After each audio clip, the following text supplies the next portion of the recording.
I do agree that it's possible that China has a lot more gold than it lets on. And the reason it may be doing that now, only to reveal the truth later, is because it wants to accumulate a lot more gold before fessing up to how much it has. Because I think, let's say they have a lot more gold and their plan is to keep buying it, that may push up the price. And if China wants to buy as much gold as it can, the goal would be to keep the price as low as possible for as long as it can. So I think if they really show their hand at what they're doing, it may complicate their goal of accumulating more gold at more favorable prices. So they may just be hiding the true extent of their appetite just so they can buy more for less. The global monetary system is built on an experiment barely half a century old. Strip away the dollar bills and central bank jargon, and it's just paper backed by faith. That system works in the sense that transactions clear and people get paid, but Peter Schiff argues it's also the root of everything breaking around us: ballooning debt, relentless inflation, reckless government spending, and imbalances that threaten the entire global economy. Gold, he says, is the opposite. It's been the anchor of money for thousands of years, the foundation of prosperity, stability, and freedom. That's why central banks are quietly turning back to it. Schiff notes that many institutions that got in early now look wise, and their gains put pressure on others to follow. Not owning gold becomes a liability as the price rises. Eventually, even the latecomers will pile in, turning the buying into a central bank level version of FOMO. China is the biggest wild card. Officially, their gold reserves are significant but not dominant. Unofficially, Schiff suspects they've already accumulated far more than they disclose. Revealing the true number too soon would only drive up prices before they finish buying. So the smart play is to stay quiet, keep stacking, and unveil the full picture later. Meanwhile, Schiff says the US is distracted by crypto hype. Bitcoin may grab headlines, but China doesn't see it as serious competition. To them, it's capital chasing shadows while they keep stacking real, tangible wealth gold. If you found value in this breakdown, please hit the like button, subscribe, and share it with other investors who are paying attention. We're here to keep bringing you sharp analysis and voices that actually understand what's unfolding. Thanks for watching. Yeah, well, I think there's no question that the world is headed back to a gold-based monetary system. It's the only monetary system that's ever really worked. The one that we have now, that we've had for the past 50 years, has only worked in the sense that we've been able to use it, but it's responsible for these massive global imbalances, the growth of government, the explosion of debt, the high inflation. So if you want to have sound monetary system for maximum economic growth and prosperity and individual liberty, then gold is the only known way of delivering it.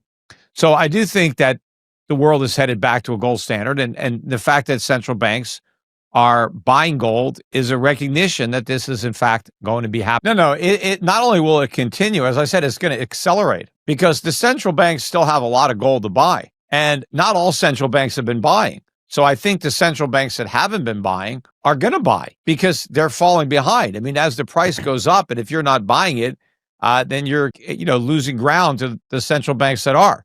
So it's going to be more like a follow the leader. Now that the banks that got in early, are winning, the track record is going to attract more banks to get in on the game. And then the banks that are already doing it are going to just speed up the purchases. Because the more gold they buy now, the more valuable their reserves are later. So it only becomes a FOMO among the central bankers to accumulate gold. I do agree that it's possible that China has a lot more gold than it lets on. And the reason it may be doing that now, only to reveal the truth later, is because it wants to accumulate a lot more gold before fessing up to how much it has. Because I think, let's say they have a lot more gold and their plan is to keep buying it, that may push up the price. And if China wants to buy as much gold as it can, the goal would be to keep the price as low as possible for as long as it can. So I think if they really show their hand at what they're doing, it may complicate their goal of accumulating more gold at more favorable prices. So they may just be hiding the true extent of their appetite just so they can buy more for less. I mean, China banned Bitcoin mining. China knows it's all a scam. The Chinese don't want their people wasting their money on this fraud. So yeah, I mean, the more money America wastes on Bitcoin and crypto, the more gold China can buy. So China is happy to have us squander our resources on fool's gold while it buys up the real thing. I think it's pretty obvious that a sovereign debt crisis is coming. I mean, one of the reasons that Donald Trump publicly admits for the Fed to cut rates is because the U.S. government has so much debt, and it's a burden to service the debt at the current rate of interest, and that the Fed needs to lower rates to bring down the cost of servicing our debt. Well, that's really an admission that the debt is unsustainable. I mean, we obviously can't repay it, but Donald Trump is saying we can't even service it. We need lower rates. But that basically is what's going to be the catalyst for the crisis, because our creditors, the lenders, don't want to lend us the money at the lower rates. They need higher rates to compensate for the risk of the depreciation of the currency and inflation. And if we're going to tell creditors we're not going to pay you a high enough interest to give you a real return and compensate for the risks you're taking of having your principal and interest debased, well, they're not going to want to buy our debt. And there you have a sovereign debt crisis. There's no buyers for our paper except the Federal Reserve. But when the Federal Reserve buys U.S. government debt, it has to create inflation to do it. So when you have a debt crisis, you have an inflation crisis, and you have a dollar crisis. And that's going to be far worse than the garden variety financial crisis we had in 2008. The economic data is not reliable at all. I think the unemployment rate is only low because of the fraudulent way it's being measured. Even if you took the government's own official U6 number, we've got about 8% unemployment, which is high unemployment. U6 is far more accurate than what they report, but even U6 sugarcoats it. So the real unemployment rate in this country is well north of 10%. So we have high unemployment. We have a weak labor market. In fact, we have an even weaker labor market today than what we had a year ago under Biden. But on the flip side, inflation is getting worse. At least in the last few years of the Biden administration, the trajectory of inflation was down. Not because Biden was doing anything about it, just because we had a big spike up and then we kind of drifted back. But now you have the trajectory rising. We have strengthening inflation. So inflation is stronger and the labor market is weaker today than it was a year ago. But rate cuts are not justified just because the economy is weak. We need rate hikes because inflation is strong and getting stronger.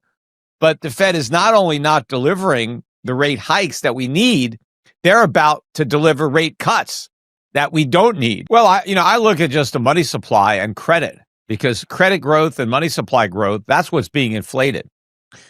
So that's what you look at.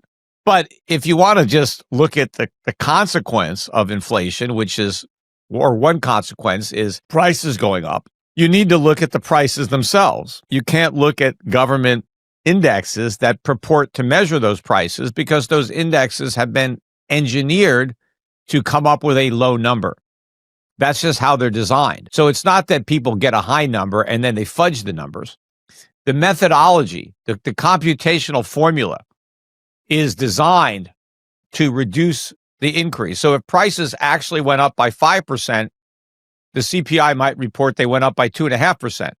Right? So what I would suggest is don't look at what the CPI claims prices are doing. Look to the actual prices and see what they're doing. And look, that is why foreign central banks are getting away from the dollar. That's why gold is at $3,550 an ounce, because foreign central banks are buying it and they're selling their dollars to pay for it. So the dollar share of global reserves is shrinking and continues to shrink. And the pace is going to accelerate, especially, if the Fed rules or the Supreme Court rules in favor of Trump, that he can fire any FOMC member that he wants because a truly independent Fed is not constitutional. So if that happens, that will just accelerate the exit. They won't be walking away from the dollar. They'll be running. And to add to that, Central banks now hold more gold than treasuries for the first time since 1996. I've just seen this recently on X going by. Peter Schiff doesn't mince words about Trump's economic playbook. Tariffs, housing interventions, and pressure on the Federal Reserve form, in his view, a dangerous cocktail. He believes this mix will hit the dollar harder than anything he's seen from past administrations. Every policy designed to prop up short-term growth, he argues, ultimately weakens the long-term credibility of U.S. money. At the same time, gold keeps setting new records. Silver hasn't broken through its old highs yet, but Schiff sees that as opportunity. Historically, silver lags gold before making sharp moves higher, and with plenty of room left, he believes the metal could deliver outsized gains. Schiff has been making this case for more than 2 decades. Back in the late 1990s, when gold traded under $300 an ounce, he was pounding the table. Now, with gold more than 10 times higher and still climbing, his stance hasn't changed. If anything, he's doubled down. The forces that made gold attractive then runaway debt, reckless fiscal policy, and the abandonment of sound money are even worse today. For Schiff, the takeaway is simple. The bull market in precious metals is still early. Gold above $10,000 and silver surging alongside it aren't wild predictions, they're where this road naturally leads. Let's get back to the interview. The federal government is not authorized to make anything legal tender, so all legal tender laws have to come from the states.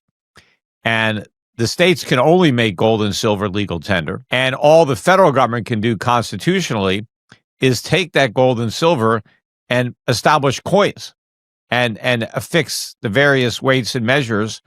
And they could define how much gold and how much silver is in a dollar, and they can coin dollars. They have no authority to print paper money and call those dollars. That authority was not given to them by the Constitution, and it was prohibited to the states. So the purpose of the Constitution was to prohibit any form of paper money from being issued by any government, whether it was the federal government or the state government. So I believe in those principles, and I think we should go back to them. I think there's going to be a lot of discussion about Fed independence and whether that's constitutional or not. I think the whole concept of the Fed is unconstitutional, but the concept of the federal government doing what the Fed does is also unconstitutional. We need monetary policy, or money needs to be separated from the government. All they can do is coin it. They can't create it. I've always believed that Fed independence was more of a pretense, because I believe that behind the scenes, and sometimes even not so behind the scenes, you had the Treasury Department and the Federal Reserve working together hand in gloves. And I don't like that. I think to the extent we're going to have a Fed, and I'd prefer that we didn't, but to the extent that we do, it needs to be truly independent, which is why it was established as a private corporation. The Federal Reserve was not set up to be part of the U.S. government. It was completely separate. But at least when it was originally set up, all Federal Reserve notes that they issued had to be backed by gold and silver. They had to have real lawful money behind their notes. But that doesn't exist today at all. There's nothing behind their notes. They're just fiat. But I think what's happening now with the Trump administration is they want to tear down even the pretense of independence. And the Supreme Court may, in fact, help them do that. Well, the Supreme Court, I don't think, is going to enforce the Constitution to the degree that it should. So the reason the Federal Reserve is independent is because the Constitution doesn't give the U.S. government authority to print money. Now, I don't expect the current Supreme Court to recognize that. They're not going to overturn 100 years of history of paper money. They should do that, but I don't believe they will. So I think what they will do is say that the concept of an independent Fed is unconstitutional and that the government needs to have more control over the Fed. That's going to be, it's like two wrongs don't make a right. Just because we shouldn't have a Fed doesn't mean that the president should get to control it. But I think that's the direction that they're likely to head, is say that there's nothing in the Constitution that authorizes a fourth branch of government, and therefore the Fed must come under the purview of the existing branches, and it can't really have this independence because the Constitution never provided for it. I think they're willing to make that ruling. I don't think they're willing to rule that the Constitution doesn't give the federal government the power to create money, to print money, which is what the Fed is doing. So I think we're going to get a decision that actually results in a worse outcome than the one we have now. I mean, I would rather have an independent Fed conducting this policy, even if independence is partially an illusion, versus just having the federal government exercise this unconstitutional power directly. That would be even worse, because inflation would be even worse if the government was directly in charge of the printing press. I mean, I think if this plays out that way, it's not going to play out well for the dollar on the global stage. The dollar is going to get clobbered. Everything that Trump is doing is bad for the dollar. The tariff policy, the big, beautiful bill, the disaster that he's doing with Fannie and Freddie Mae, what he's doing with the Fed. I mean, it's probably the worst combination of policies that I've ever seen under any presidential administration. So if your goal was to destroy the value of the dollar, the Trump administration is most likely to succeed more than any other administration I've seen.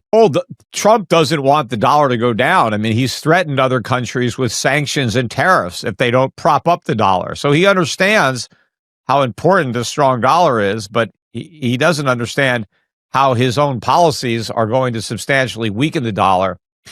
But the consequence, by the time Trump finishes his term, we're going to be in such a massive disaster as far as runaway inflation and the economy and interest rates. I mean, long-term interest rates. I mean, everything that the administration is doing is going to blow up and have adverse consequences, severely adverse consequences, and it's going to basically roll out the red carpet for the next Democratic president, who will be very, very left wing. I mean, like an AOC Bernie Sanders type. That's what we're laying the foundation for, because Trump will succeed in destroying the Republican brand. Worse than George Bush did, much worse than, because the financial crisis that he created or helped create, the Fed was the main architect, but he was there. But I think the next crisis that could happen before Trump leaves office will be much worse than 2008. And that's what laid the foundation for Obama. And Obama was a bad president, but whoever follows Trump will be even worse. While gold's hitting record highs, silver is still, 20% or so 20 from its record high. So it's got a ways to go. But yeah, gold got above 3,570 yesterday. It's pulled back a bit today, but it's still about 35.50. And silver is hanging out now above 40. It got above 41 yesterday, back below 41 today. But certainly when it comes to gold, I wasn't early. I mean, I started recommending gold in the late 1990s when it was under $300 an ounce. So, if you bought it back then, it's more than 10 times what it was. And I've been constantly telling people over the last 25 years to own gold. And gold has outperformed the U.S. stock market over those 25 years. So following my advice on owning gold has been correct. Now, there was a period of time, about 10 years, where the price of gold went sideways. And so during that time, people started to say, oh, you see, Peter Schiff is wrong. Look, gold's not going anywhere. They forgot how much it went up before it went sideways. And now it's not going sideways anymore. It's going up again. And so I expect this next move to carry gold, up into a 5-digit number, so above $10,000. I don't know what the first digit is going to be. I mean, it may be a 1, it may be a 2, it may be a 3. I mean, it's a moving target, but the price of gold is going a lot higher. So too will the price of silver. So people should be buying it, because all of the reasons that I laid out 25 years ago for buying gold and silver, all those reasons not only still exist, but they're stronger than ever, because the underlying problems that we had 25 years ago have simply gotten worse over the past 25 years, much worse, right? And so the case for gold and silver are stronger than ever, which is why people should, buy it. Don't think I've missed the boat. It's too late. It's not even close to too late. What stands out in all of this is the widening gap between paper promises and tangible wealth. For decades, policymakers have leaned on credit expansion, currency manipulation, and temporary fixes, but those tools now resemble bandages on a failing system. Precious metals, on the other hand, continue to draw quiet but powerful interest from the very institutions meant to defend fiat money. Every ton of bullion added to central bank vaults signals a recognition that credibility is eroding faster than official statements admit. And while political leaders experiment with tariffs, spending sprees, and monetary tweaks, the underlying current is shifting toward hard assets that don't depend on trust or decree to hold value. The trajectory suggests a moment when the illusion of stability gives way, leaving gold and silver not as speculative plays but as the cornerstone of financial survival. The question is whether governments and investors will recognize this turning point early enough to prepare, or if the eventual rush into real money will only come after confidence in paper currencies has already snapped. So stay tuned. If you're into real, data-backed takes on the financial system, hit like and subscribe so you don't miss the weekly updates. Thank you for the support, and I hope you enjoy the video.